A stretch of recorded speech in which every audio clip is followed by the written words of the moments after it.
dalam hidupku, rancangan indahmu terjadi di hidupku. Bapa yang mengerti segala yang ku perlu, kasih-Mu sempurna nyata dalam hidupku. Ku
buat kasih setiamu di dalam hidupku. Ku bersyukur, bersyukur Bapa. Ku bersyukur Tuhan buat kasih setiamu di dalam hidupku. Ku bersyukur,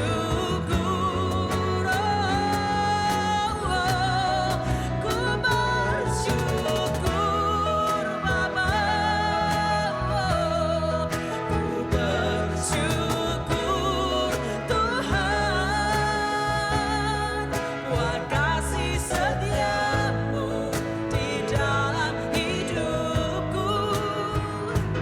Ku bersyukur,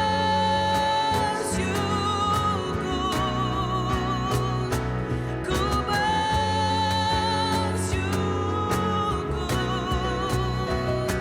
ku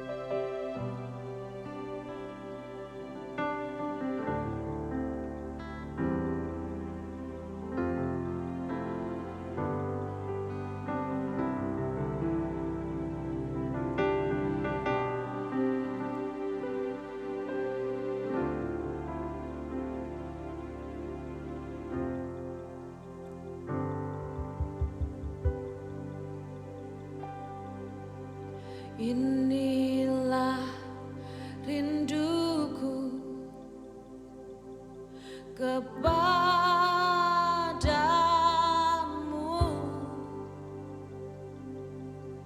segenap hatiku menyembahmu.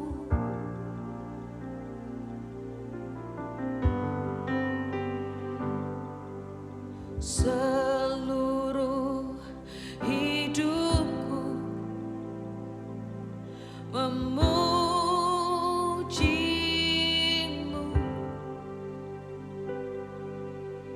Ku menyembahmu, ya Allahku.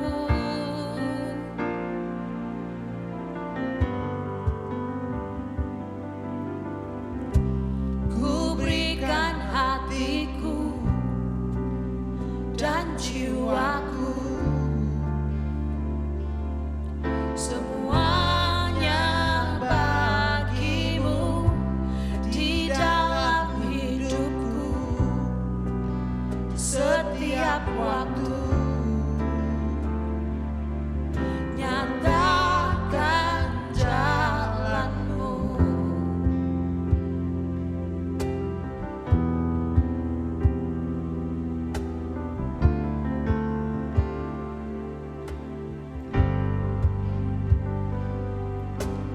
Inilah rinduku kepadamu,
hidup bagimu.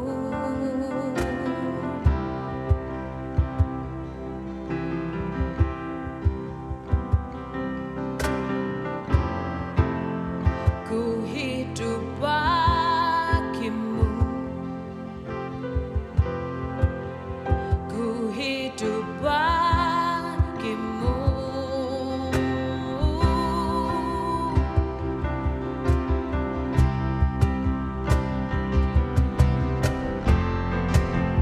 Ku hidup bagimu.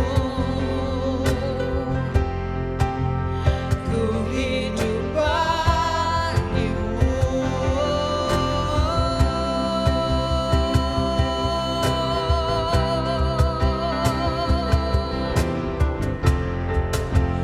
Ku hidup bagimu. Ku hidup bagimu.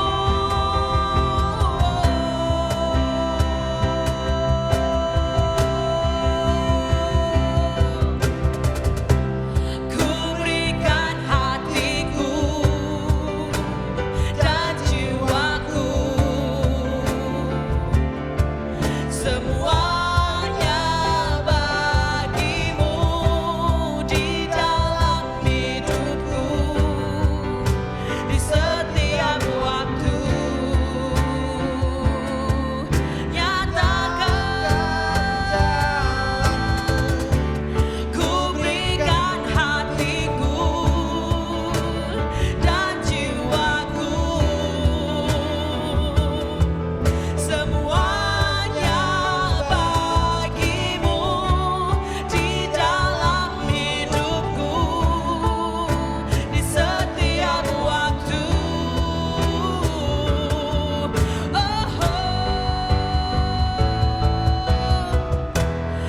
Ku berikan hatiku dan jiwaku, semuanya bagimu di dalam hidupku, di setiap waktu. Nyatakan jalanmu,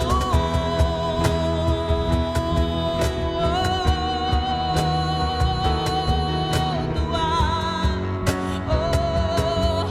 Nyatakan jalanmu.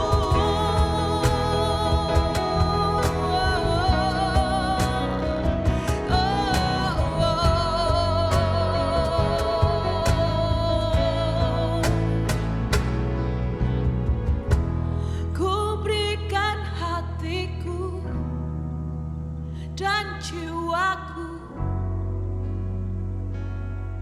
semuanya bagimu di dalam hidupku, di setiap waktu. Nyatakan jalanmu.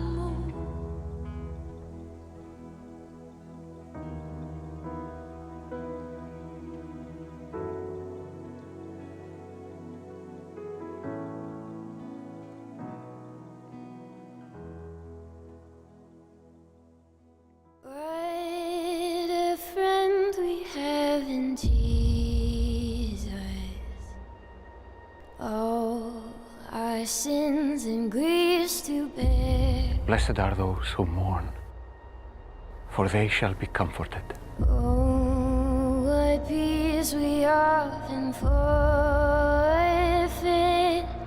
Oh, what needless pain we bear. Blessed are the meek, for they shall inherit the earth. All because we do not care. Rejoice, for your reward will be great in heaven. Everything to God in prayer. Selamat pagi Gereja ICS. Senang sekali pada pagi ini kita bisa kembali berkumpul bersama saudara-saudari di sini di Kebaktian Bahasa Indonesia ICS Surabaya Online, dan saya harap semua teman-teman di sini sehat-sehat saja, senantiasa berada dalam perlindungan Tuhan Dan semangat pada hari ini bisa datang untuk mendengarkan khotbah yang akan kita ambil dan akan kita lanjuti dari seri The Chosen. Tapi seperti biasa, sebelum saya masuk ke dalam firman, saya ingin mengundang teman-teman untuk menundukkan kepala, menutup mata, dan kita ingin berdoa bersama. Oke? Bapa kami surga, terima kasih Tuhan atas perkenanan-Mu pada hari ini Bapa, di mana pada pagi hari ini kami bisa datang berkumpul bersama dan bisa mendengarkan firman-Mu Bapa. Meskipun kami tengah berada di pandemi ini Tuhan, dan kami ingin mengundang Roh Kudus-Mu untuk datang, untuk berbicara kepada kami dan membantu kami Tuhan untuk mendengarkan hal-hal yang Engkau ingin kami dengarkan Bapa. Dan semoga firman yang akan kami dengar pada pagi hari ini Tuhan menjadi firman yang mengubah hidup kami Tuhan. Dan kami ingin serahkan kebaktian ini dalam tangan-Mu, dalam nama Yesus Kristus kami berdoa dan mengucap syukur. Haleluya. Amin. Amin.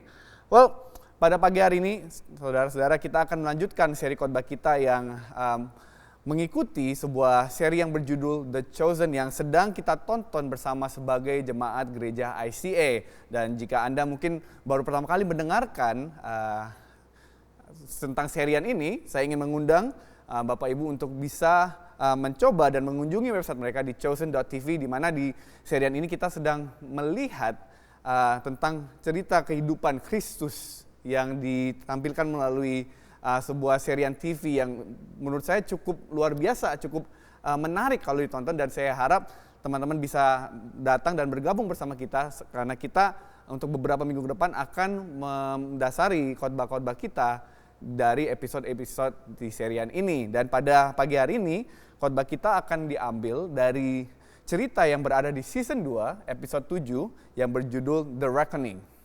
Oke? Di mana di episode ini kita akan bisa melihat beberapa konflik yang harus Yesus hadapi ketika dia beserta murid-muridnya tengah mempersiapkan pelayanan mereka yang lebih sering kita kenal dengan sebutan khotbah di bukit, the Sermon on the Mount, arguably the most popular, the most famous sermon series of all time. Ini adalah serian khotbah yang mungkin bisa dibilang paling sukses sepanjang masa, yaitu Sermon on the Mount atau khotbah di bukit. Tetapi saya ingin mengucapkan disclaimer, sebelum kita melanjutkan firman ini, saya ingin mengingatkan kepada saudara-saudara bahwa apa yang kita lihat di dalam serial The Chosen ini, tidak semua, saya ingin saudara ingat, tidak semua berasal dari Alkitab. Dan ada hal-hal yang memang ditambahkan oleh para pencipta serian ini untuk membuat cerita yang kita tonton lebih bisa dihayati. Dan di episode 7 ini bisa dibilang hampir semua yang diperlihatkan kepada kita, mungkin setengah dari durasi episode 7 ini, bukanlah sesuatu yang bisa ditemukan di Alkitab. Jadi mungkin jika saudara-saudara nonton dan tiba-tiba bingung, loh kok kayaknya ini nggak pernah muncul di Alkitab.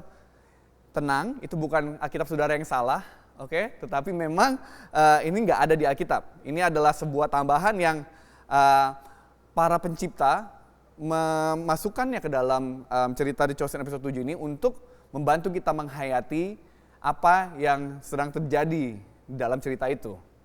Jadi jangan bingung if you don't find what you're watching in the scripture, that's because it is a creative interpretation. Ini adalah interpretasi kreatif dari tim pencipta Chosen ini. Nah, namun saya ingin juga bilang apa yang diperlihatkan di episode 7 ini, konflik-konflik yang mungkin dimasukkan dalam episode 7 ini yang memang tadi kita sebutkan nggak ada, bukan didasari dari scripture, bukan didasari dari Alkitab, ini sebenarnya dilakukan bukan tanpa sebuah alasan. Karena di sini kita bisa melihat para pembuat seri ini ingin menunjukkan kepada kita sebuah realita yang mungkin kita tidak sadari tapi benar. Yaitu mereka ingin menunjukkan sebuah realita tentang adanya pertempuran antara yang baik dan jahat. The battle between the forces of good versus the forces of evil. Ini adalah sebuah realita yang mungkin saudara-saudara nggak berpikir setiap harinya, atau mungkin ketika kita kehidupan biasa-biasa kita nggak terlalu mikirin ini. Tapi this is something that is going on, right? Sebuah pertempuran yang sedang terjadi sekeliling kita, sebuah pertempuran yang terjadi di alam roh kita, right? Dan pertempuran ini sering kali diucapkan di Alkitab. Oleh karena itu, bahkan Rasul Paulus pernah mengingatkan kita, di Efesus 6 ayat 12. Dan dia berkata, karena perjuangan kita bukanlah melawan darah dan daging, tetapi melawan pemerintah-pemerintah, melawan penguasa-penguasa, melawan penghulu-penghulu dunia yang gelap ini. melawan roh-roh jahat yang di udara. There is a battle. Oke, ada pertempuran di sekeliling kita. Ada konflik-konflik yang terjadi di sekeliling kita, pertempuran antara si baik dan si jahat. Ada pertempuran yang mungkin seperti yang kita ketahui, pertempuran yang sering kita sebutkan dengan pertempuran alam bawah roh. Dan seperti yang kita tahu, pelayanan Yesus bertentangan secara langsung dengan apa yang si jahat ingin kerjakan. Oleh karena itu, pertempuran ini terjadi dan kita bisa lihat di dalam cerita konflik di episode 7 ini adalah sesuatu hal yang ingin disampaikan oleh para pencipta serian ini. Oke? Di mana kita diperlihatkan bahwa pelayanan Yesus ini datang untuk bertentangan secara langsung melawan kekuatan-kekuatan jahat, right? Yesus datang untuk menghancurkan kerajaan roh jahat yang bertujuan untuk menipu dan menyesatkan umat manusia. Injil kebenaran yang Yesus ajarkan, adalah ancaman bagi kekuatan jahat, dan oleh karena itu kekuatan jahat pun akan melawan dan menentang kebenaran di mana kebenaran itu ditemukan. Di mana Injil disebarkan akan selalu terdapat oposisi, akan selalu terdapat perlawanan. Dan ini bisa kita lihat di episode ini bagaimana sang jahat berusaha menghentikan pelayanan Yesus melalui pertikaian dengan kerajaan Romawi yang pada saat waktu itu adalah merupakan otoritas terbesar di dunia. Right? Dimana di dalam episode 7 ini kita bisa melihat, spoiler alert if you haven't seen it, mungkin nonton dulu, udah telat sih. I guess if you're listening to the sermon, that means you're already watching the show. But di episode 7 kita bisa melihat bahwa salah satu cara kekuatan jahat itu ingin menghentikan pelayanan Kristus, yaitu melalui kekaisaran Romawi. Yang dimana tiba-tiba karena mereka mendengar Yesus ini mulai banyak diikuti, mulai banyak didengarkan, mereka merasa ini merupakan ancaman kepada kerajaan Romawi tersebut. Dan di episode ini bukan hanya kita bisa melihat pertikaian antara kerajaan Romawi dan pelayanan Kristus, kita juga bisa melihat bahwa bagaimana sang iblis, sang jahat, ingin menggunakan perpecahan antara pengikut-pengikut Kristus sebagai salah satu cara untuk dia dapat menghentikan pelayanan Kristus tersebut. Dan by the way, bagi teman-teman yang mungkin tidak terlalu sadar, ini merupakan salah satu cara favorit dari sang jahat untuk menghentikan pelayanan-pelayanan dan pekerjaan-pekerjaan Tuhan. Oleh karena itu, jika saudara sadar, seringkali kita dipancing dengan isu-isu perpecahan. Kita dibuat untuk saling membenci satu sama lain. Bahkan sesama pengikut Kristus seringkali digoda untuk bertikai satu sama lain. Dan ini bisa kita lihat di episode 7 ini. Nah, di kitab 1 Petrus pasal 5 ayat 8 berkata, "Sadarlah dan berjaga-jagalah. Lawanmu si iblis berjalan keliling sama seperti singa yang mengaum-ngaum dan mencari orang yang dapat ditelannya." Sebagai pengikut Kristus, kita perlu menyadari bahwa adanya peperangan rohani yang terjadi di sekeliling kita. Adanya musuh-musuh yang sedang menunggu kesempatan untuk menyerang kita, dan oleh karena itu kita semua dipanggil untuk berjaga agar kiranya kita tidak terjatuh ketika serangan itu tiba. Pertanyaan yang perlu kita tanyakan pada pagi hari ini, bagaimana cara kita melakukan itu? Bagaimana cara kita bisa tetap berdiri teguh dengan iman kita, di dalam iman kita, ketika serangan-serangan tersebut tiba. Dan di akhir episode 7 dari serial Chosen ini, Yesus memberikan sebuah jawaban. Dan jawaban itu adalah dengan berdoa. Jawaban yang Yesus berikan kepada murid-muridnya ketika murid-muridnya bertanya kepada dia, yaitu dengan berdoa. Dan pada pagi hari ini saya ingin bertanya kepada saudara, bagaimana kehidupan doa saudara? Bagaimana kehidupan doa saudara?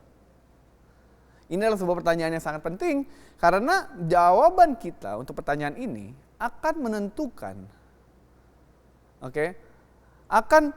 menentukan posisi kita, akan menentukan kekuatan kita, akan menentukan ketabahan kita ketika serangan-serangan yang iblis lempar kepada kita datang. How is your prayers life going? Apakah kehidupan doa saudara sangat sehat, luar biasa, atau mungkin saudara tipe yang bahkan sekarang mau doa pun udah males. Kita harus bisa menjawab jawaban ini karena jawaban yang kita berikan terhadap pertanyaan ini, again, akan menentukan posisi kita ketika kita diserang. Right? Dan kita bisa melihat bagaimana Yesus di dalam kehidupannya, dalam pelayanannya, dia sangat meneladani ini. Oke? Yesus memberikan contoh kepada kita semua. Bahkan Yesus yang notabene adalah anak Allah. Oke? Yesus yang dimana jika ada satu orang yang bisa bilang mereka udah nggak perlu berdoa karena ya they will get by, mereka bisa lah somehow nggak jatuh, itu Yesus ya.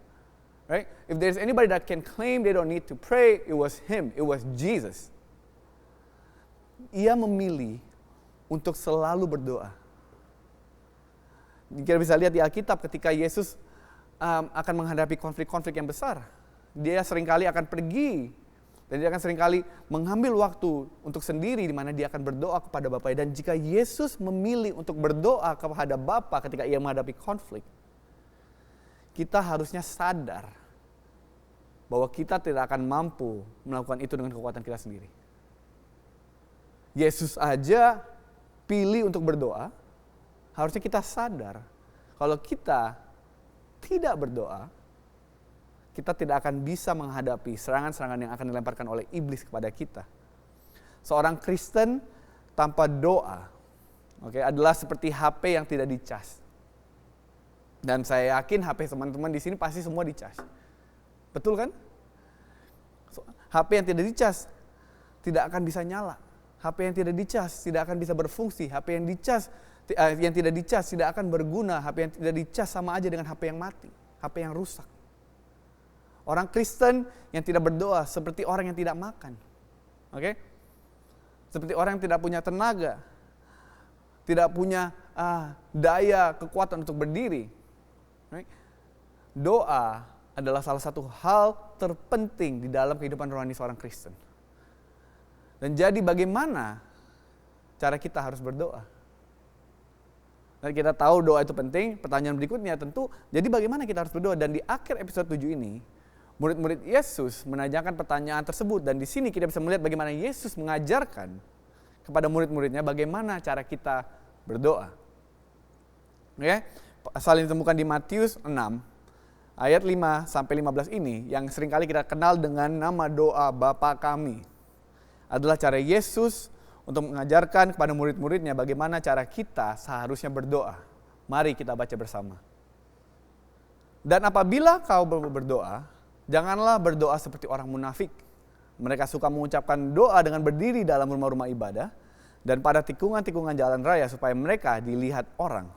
Aku berkata kepadamu, sesungguhnya mereka sudah mendapatkan upahnya. Tetapi jika engkau berdoa, masuklah ke dalam kamarmu, tutuplah pintu dan berdoalah kepada Bapamu yang ada di tempat tersembunyi. Maka Bapamu yang melihat yang tersembunyi akan membalasnya kepadamu. Lagi pula dalam doamu itu janganlah kamu bertele-tele seperti kebiasaan orang yang tidak mengenal Allah. Mereka menyangka bahwa karena banyak kata-kata doanya akan dikabulkan. Jadi janganlah kamu seperti mereka, karena Bapamu mengetahui apa yang kamu perlukan sebelum kau meminta kepadanya. Karena itu berdoalah demikian. Bapa kami yang di surga, dikuduskanlah namamu. Datanglah kerajaanmu, jadilah kehendakmu di bumi seperti di sorga. Berikanlah kepada kami hari ini makanan yang secukupnya. Dan ampunilah kami atas kesalahan kami seperti kami mengampuni orang yang bersalah kepada kami. Dan janganlah membawa kami dalam pencobaan, tetapi lepaskanlah kami dari yang jahat. Karena engkaulah empunya kerajaan dan kuasa dan kemuliaan sampai selama-lamanya. Amin.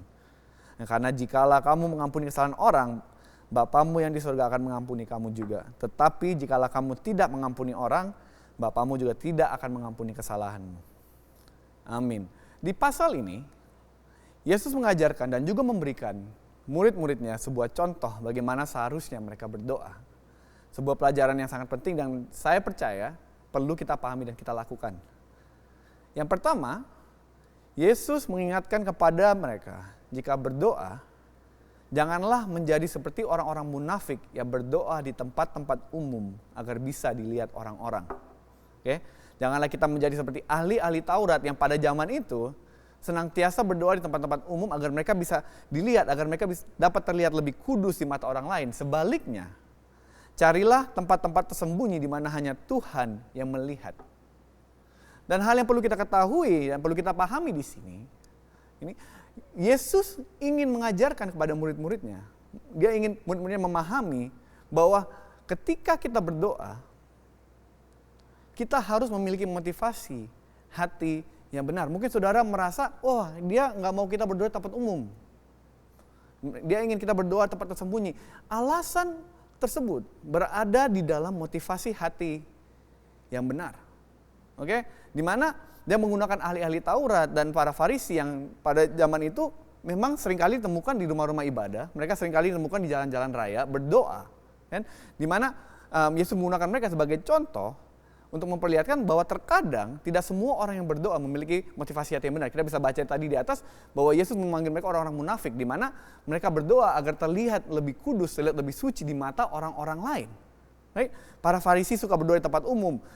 Seringkali mereka termotivasi untuk berdoa agar terlihat lebih lebih kudus dibandingkan orang-orang sekelilingnya. Oke? Dan Yesus mengajarkan kepada kita, jika kita berdoa, kita harus memiliki motivasi hal yang benar. Kita nggak bisa berdoa dengan motivasi mungkin seperti yang di sini ceritakan terlihat lebih suci. Atau mungkin ada motivasi-motivasi lain yang tidak benar. Kan? Ini adalah hal pertama yang Yesus ajarkan kepada mereka di dalam pasal ini. Yang kedua, dia juga mengajarkan kepada mereka bahwa jika mereka berdoa, janganlah mereka memperlakukan doa sebagai sebuah mantra yang diulang-ulang. Oke? Doa bukanlah sebuah mantra, dan jika teman-teman tahu, doa Bapa Kami ini bukanlah sebuah mantra yang harus kita ulangin. Di sini Yesus memberikan kita sebuah template, sebuah contoh bagaimana kita berdoa. Bukan sebuah hal yang harus kita ulang-ulang terus, karena dia di sini mengingatkan bahwa janganlah kamu berdoa dan kamu memperlakukan doa seperti mantra-mantra yang diulang-ulang. Seperti apa yang dilakukan orang-orang yang tidak mengenal Tuhan. Pada zaman itu banyak agama-agama lain di mana mereka akan berdoa, tapi di doa mereka itu mereka lebih mengulangin sebuah mungkin ada satu bait atau satu tulisan doa yang akan mereka baca terus-terusan, karena mereka menganggap mungkin ketika mereka mengulangi hal-hal itu, mereka bisa meyakinkan Tuhan yang mereka sembah untuk memberikan apa yang mereka mau secara yang tertulis di doa yang mereka baca itu, doa yang diulang-ulang itu. Yesus ingin kita paham bahwa doa itu bukan sarana untuk kita meyakinkan Tuhan, karena Tuhan udah tahu apa yang kita perlukan. Doa bukanlah sebuah mantra, tapi doa adalah sarana untuk kita mendengar dan berbicara kepada Tuhan. Oleh karena itu, doa yang sebenarnya harus termotivasi dengan sebuah kerinduan untuk menjalin hubungan dengan Tuhan. Doa yang benar harus termotivasi untuk dari keinginan kita untuk berbincang dengan Tuhan. Oke? Doa bukanlah sebuah ritual, tapi doa adalah cara kita untuk berbicara dengan Tuhan yang kita sembah. Nah, dan Yesus meneruskan setelah dia mengatakan janganlah berdoa seperti ini itu, dia meneruskan dengan memberikan kepada murid-muridnya dan kepada kita sekarang bagaimana cara doa yang benar.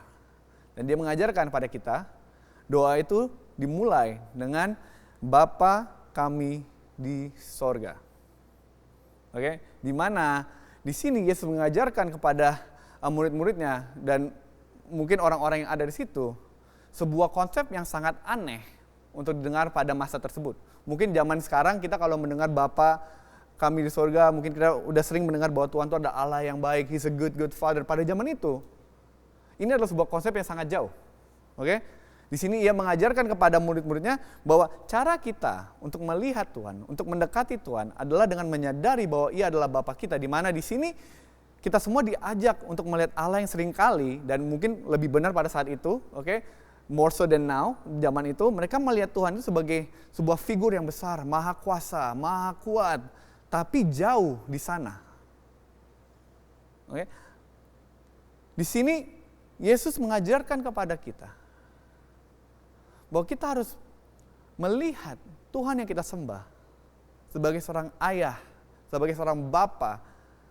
Dan dia mengajak kita untuk menyadari, bahwa Tuhan yang kita sembah, Tuhan yang dimana kita panjatkan doa-doa kita, adalah seorang ayah yang mengasihi kita.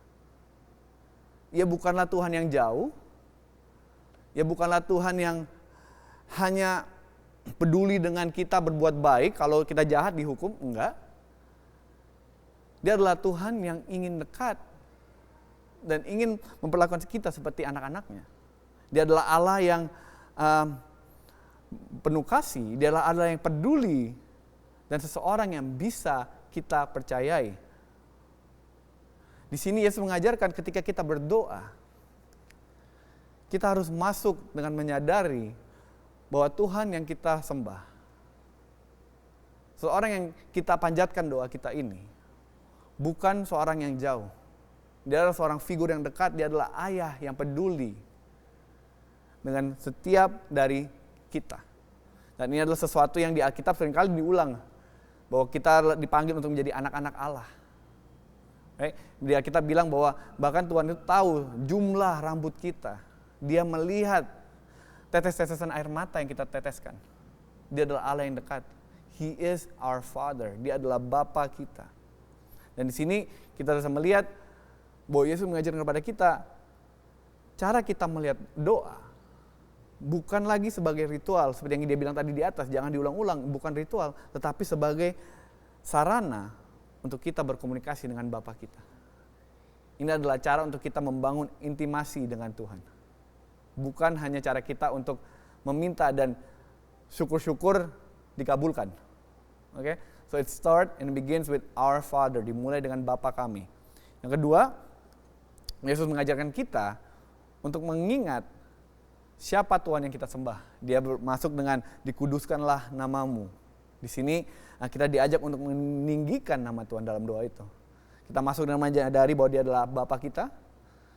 Dan kita juga diundang untuk meninggikan nama dia dan untuk mengingat siapa dia, karena dia masih Tuhan. Dan ini penting untuk kita lakukan, karena dengan menyadari siapa Allah kita, kita bisa melihat seberapa besar dan hebatnya dia. And we're called to enter his gate with thanksgiving. Kita dipanggil untuk masuk ke hadiratnya dengan puji-pujian. Dan alasan kenapa puji-pujian itu penting, karena puji-pujian itu membantu kita untuk menyadari siapa Tuhan itu. Membantu kita untuk mengingat dan melihat siapa Tuhan itu. Dan ketika kita masuk dan kita menyadari siapa dia itu, mungkin beban yang akan kita bawa yang terlihat besar, akan tidak lagi terlihat sebesar itu. Karena kita tahu Allah yang kita sembah adalah Allah yang lebih besar dan lebih hebat dari itu. Yang ketiga, Yesus berkata, datanglah kerajaanmu, jadilah kehendakmu di bumi seperti di sorga. Datanglah kerajaanmu, jadilah kehendakmu di bumi seperti di sorga. Di sini Yesus mengajarkan kepada kita, dan jika kita berdoa, kita diundang untuk berserah kepada Tuhan. Kita diundang untuk berserah kepada Tuhan. Dan saya ingin saudara-saudara mendengar ini, karena ini cukup penting. Karena seringkali saya merasa ketika kita berdoa, kita merasa, oh Tuhan ini yang kita mau, ini kita mau. Tuhan kasih ini, kasih ini, kasih ini. Tapi ketika Yesus mengajarkan kepada murid-muridnya cara berdoa, dia mengajarkan kepada mereka untuk berserah kepada Tuhan. Kita harus memahami dan kita harus menyadari bahwa Tuhan pada akhirnya, ultimately, dia adalah Tuhan yang tahu yang terbaik bagi kita semua. Dan karena itu, sekali lagi, sangatlah penting bagi kita untuk memahami dan melihat Tuhan sebagai seorang ayah. Oleh karena itu, poin pertama tadi, itu adalah poin yang sangat penting. Kita harus memahami bahwa dia adalah seorang ayah yang dekat pada kita. Karena mungkin, jalan yang akan kita lalui bersertanya, bukan yang kita inginkan. Yang akan kita terima ketika kita berdoa, mungkin bukan seperti apa yang kita mau. But Jesus is inviting us, to surrender. Jadilah kehendakmu di bumi seperti di sorga. Oleh karena itu kita perlu tahu bahwa dia adalah Bapa yang baik. Karena ketika kita tahu siapa Tuhan itu, ketika kita kenal dia sebagai Bapa kita, akan lebih mudah buat kita untuk bisa memilih untuk berserah. But remember, you need to learn to surrender. Berikutnya, Yesus berkata, berikanlah kepada kami pada hari ini makanan kami yang secukupnya. Saya rasa ini adalah sesuatu yang mungkin banyak dari kita udah paham sih harusnya ya. Saya yakin semua dari kita udah cukup paham konsep ini karena setiap kali kita berdoa, ini yang kita lakukan. Ini yang kita kerjakan setiap kali kita berdoa. Ini mungkin definisi doa yang paling familiar untuk kita semua, di mana banyak dari kita mulai doa kita dan kita merasa bahwa kita berdoa karena ini yang kita mau. Kita meminta apa yang kita butuhkan, kita ingin meminta apa yang kita inginkan. Tuhan tolong bantu kabulkan apa yang kita mau, right? Dan memang yes, kita bisa. Dan Yesus pun di sini mengencourage, menyemangati murid-muridnya untuk membawa request-request mereka kepada Tuhan. Akan tetapi kita tidak boleh lupa, sebelum sampai ke sini, ada step-step yang harus mereka lewati dulu. Dan salah satu dari step itu adalah, Tuhan, let your will be done. Jadilah kehendak-Mu, Tuhan. Right? So yes, you can ask God for things. Kita bisa datang dan meminta Tuhan untuk mengabulkan doa kita, tetapi kita juga harus paham bahwa ultimately it's His will, kehendaknya yang terjadi. Setelah itu, Yesus mengajarkan kepada kita untuk meminta ampun atas kesalahan yang telah kita perbuat. Dia berkata, dan ampunilah kami dan kesalahan kami, seperti kami mengampuni orang yang bersalah kepada kami. Dan ini penting, dan saya yakin ini adalah sesuatu yang perlu kita ketahui, karena kita adalah manusia-manusia yang tidak sempurna.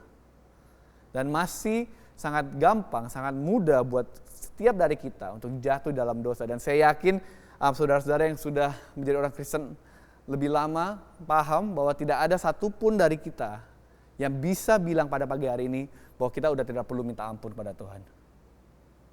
Mungkin saya tadi pas datang ke sini buat rekaman ini aja udah berdosa. Tadi saya dipotong sama mobil dan saya dengki.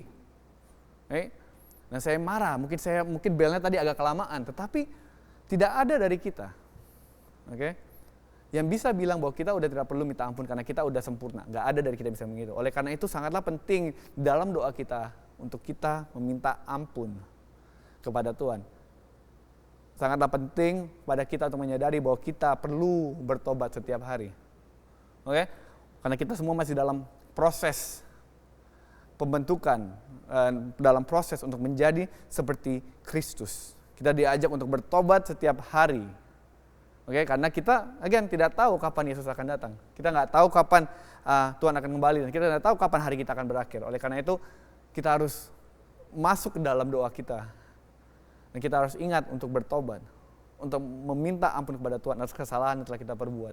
Karena saya yakin, sekali lagi, tidak ada dari kita yang sudah sempurna.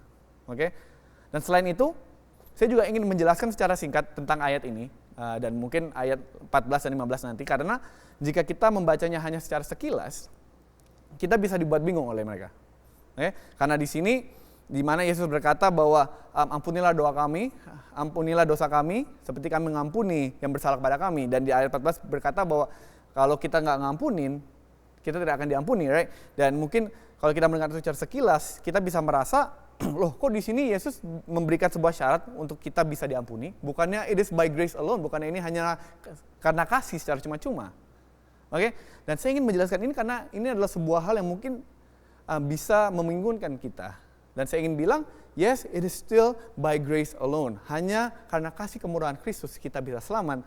Nah, alasan kenapa kita harus mengampuni, kita harus mengampuni orang yang bersalah pada kita. Kita harus melepaskan kepahitan, kita harus lepaskan ketidakampunan, kita harus memberikan orang-orang yang mungkin pernah menyakiti kita pengampunan. Itu karena penolakan kita untuk mengampuni orang lain menunjukkan ketidakpercayaan kita kepada Tuhan. Penolakan kita untuk mengampuni orang-orang yang sudah bersalah kepada kita memperlihatkan ketidakpercayaan kita kepada Tuhan. Di Alkitab cukup jelas, dan seringkali kita baca dan mungkin beberapa dari kita udahlah, ini lagi udah nggak mau. We just kind of put it in our bag, right? We don't wanna pay too much attention to it. Tapi kita seringkali diajarkan untuk mengampuni orang-orang yang telah menyakiti kita. Dari 1 Petrus 3 ayat 9 sampai 1 Tesalonika 5:15, kita diajarkan untuk mengampuni orang yang bersalah kepada kita. Dan untuk mempercayai Tuhan, untuk menjadi hakim yang adil buat mereka. Oke, kita dipanggil untuk mengampuni dan mempercayakan Tuhan untuk menjadi hakim yang adil untuk mereka. Apakah mungkin alasan kita tidak mengampuni itu karena kita tidak percaya kalau Tuhan akan memberikan hukuman yang pantas bagi mereka? Apakah kita tidak percaya bahwa Tuhan tahu yang terbaik untuk mereka? Apakah mungkin kita tidak percaya bahwa kasih Tuhan bisa mengubahkan mereka? Oleh karena itu, sangatlah penting untuk kita tahu penolakan kita untuk mengampuni itu menunjukkan ketidakpercayaan kita kepada Tuhan. Dan saya ingin berkata seperti ini dan saya paham ini bukan sebuah hal yang mudah untuk kita lakukan. Oke, banyak dari kita yang mungkin sudah disakiti dengan berat dan kita memang punya semua hak untuk marah. Kita punya hak untuk tidak memaafkan, kita punya hak untuk pahit kepada mereka. Akan tetapi pagi hari ini saya ingin mengundang saudara untuk menyerahkan itu kepada Tuhan. Untuk mempercayai hal-hal yang telah terjadi kepada kita. Orang-orang yang perlu kita ampuni kepada Tuhan. Karena pada akhirnya Dia adalah hakim yang adil dan juga Allah yang pengasih.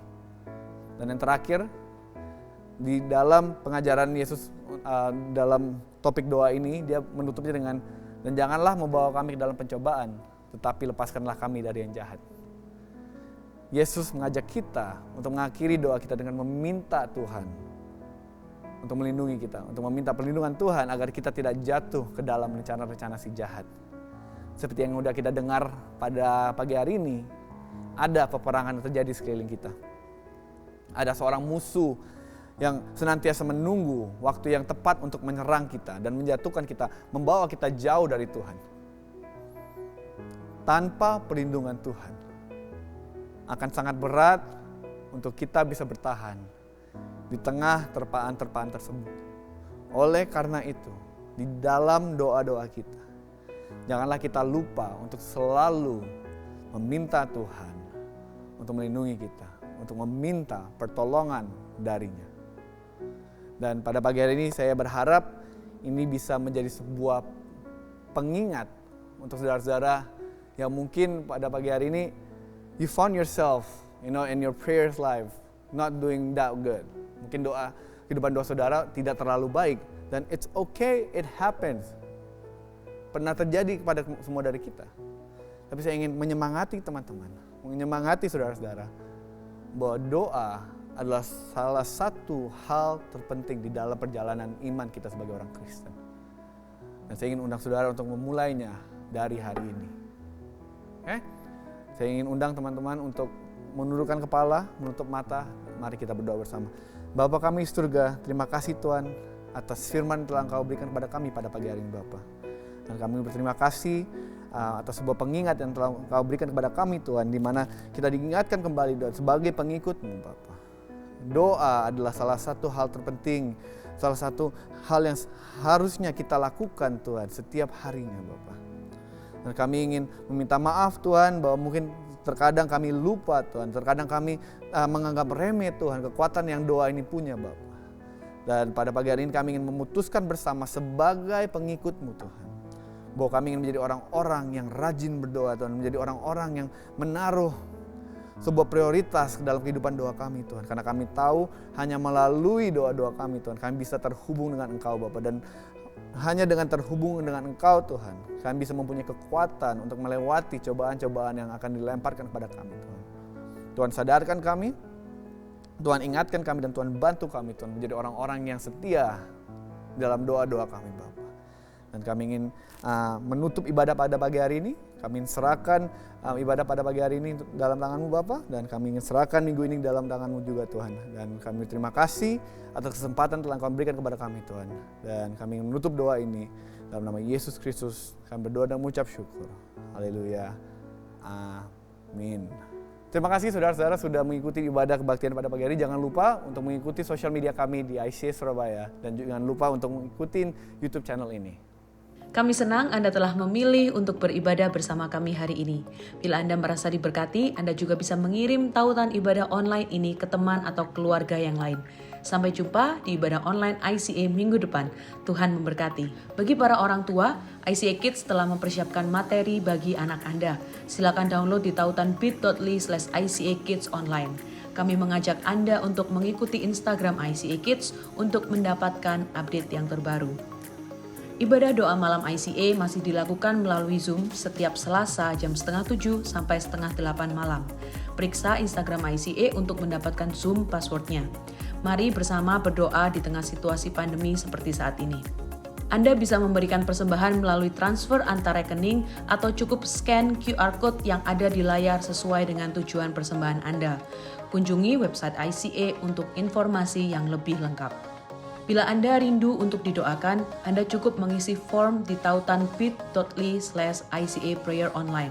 Pastoral Team dan Prayer Team ICA akan siap berdoa bagi Anda. Mari follow ICA Surabaya di semua media sosial kami, agar Anda bisa mendapatkan informasi dan update yang terbaru tentang ICA.